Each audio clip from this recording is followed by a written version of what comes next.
നല്ലെണ്ണ ഒഴിക്കുക. കുറച്ച് കടുക് കുറച്ചിടുക. കടുക് പൊട്ടിയതിന് ശേഷം ചെറിയൊരു കഷ്ണം ഇഞ്ചി കൊത്തി അരിഞ്ഞതിടുക.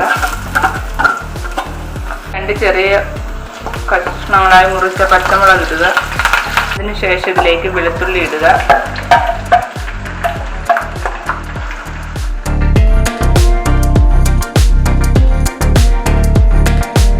പകുതി വേവാകുന്നത് വരെ ഇളക്കുക. ആവശ്യത്തിന് ഉപ്പിടുക. പകുതി വേവായ വെളുത്തുള്ളിയിലേക്ക് 1/4 സ്പൂൺ മഞ്ഞൾപ്പൊടി ഇടാം. അതിലേക്ക് 2 സ്പൂൺ മുളക് പൊടി ഇടാം. കാശ്മീരി ചില്ലിയ,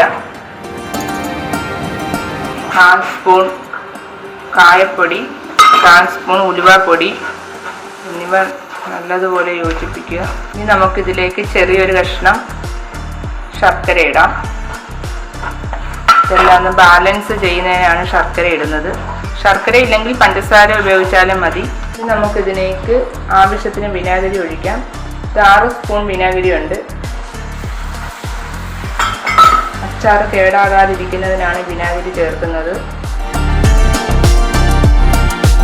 നമ്മുടെ വെളുത്തുള്ളി അച്ചാർ ഇവിടെ റെഡി ആയിരിക്കുകയാണ്. ഇനി ഗ്യാസ് ഓഫ് ചെയ്യാം.